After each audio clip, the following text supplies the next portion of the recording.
nagomba kandi kubaha ikaze mwese muri kino kibanza, tubaha ikaze muri no komine ya Gitega. Mubona yuko turi ku mucamo hagati ikomine ya Gitega n'ikomine ya Giheta. Aha tukaba turi ku mutumba wa Bwoga, harya hakurya tukaba turi ku mutumba wa Gisuru muri komine ya Giheta. Nongera kwifuriza kuroranirwa, ariko kandi mpe ikaze ku buryo bwaguye cyane abagize umugwi severe bagiye kumara imisi bari ngaha. Tubipfuriza kuzororanirwa, tubipfuriza kuzogira amagara meza n'ibikorwa vyiza, kandi twongere tubakengurukire cyane ingene nyakubahwa murongowe no mugwi mwitanze cyane mugitangura kino gikorwa. Mwari mwatumenyesheje ko ari igikorwa gikomeye gisaba uburyo, ariko kandi mukavuga yuko uburyo bugoye kuronka, ariko dushimira Imana ko yabafashije kugira ngo nubwo buryo buke buboneke, maze dutere intambwe yo kumenya ivyabaye. Twamenyesha yuko ku bikorwa bimaze gukoreka abene gihugu b'Igitega vy'ukuri barabishima, kandi igihushanye kumbure n'ivy'abandi bo kwiyumvira nuko kino gikorwa cakiriwe neza, baba ndetse n'abashikiwe na zirya ngorane mu miryango. Ubona yuko atagisebe kinini cinjiye, ahubwo vyatumye by'ukuri ku mutima cari ku mutima kimera gicurutse buke buke.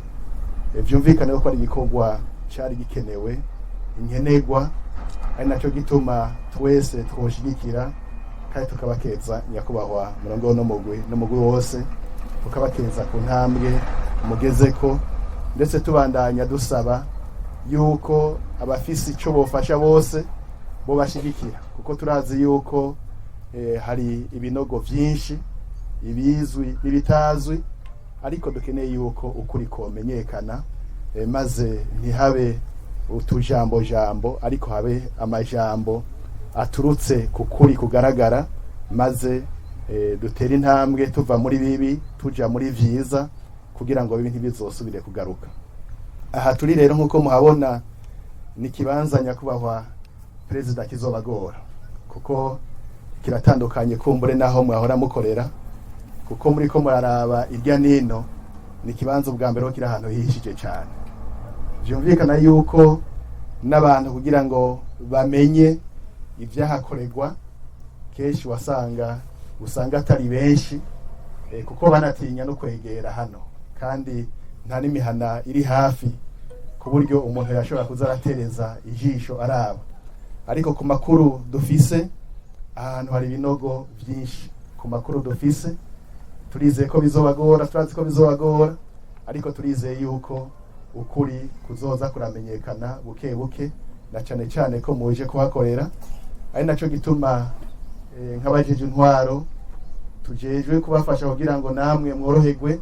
Dusaba abene gihugu bose, na cane cane abazi ivyabereye muri kino kibanza, kugira ngo bazoze babitura, maze babereke aho biyumvira hoba harahambwe abantu mu binogo rusangi, hanyuma muheze muhakorere. Kandi turizeye yuko hatabuze ababizi, ni naco gituma duteye akamo abene gihugu bose, ndetse turiyemeje kuzobafasha kugira ngo tuze turahimiriza, maze abazi ukuri baze bakuvuge, kugira ngo namwe mukore igikorwa mworohewe. Ntarandiriye rero, nagomba gusubira kubipfuriza ibikorwa vyiza, ndabipfurize kuzororanirwa muri kino gikorwa kidasanzwe gisaba ukwitanga, kandi vy'ukuri turashima. Twifurize yuko Imana yabana nanyu imisi yose muzomara ngaha, ndetse n'abashitsi mwese abaje bava hafi n'abavuye kure, twifurize kuroranirwa umwanya wose muja kumara ngaha. Imana ibahezagire, tugira amahoro.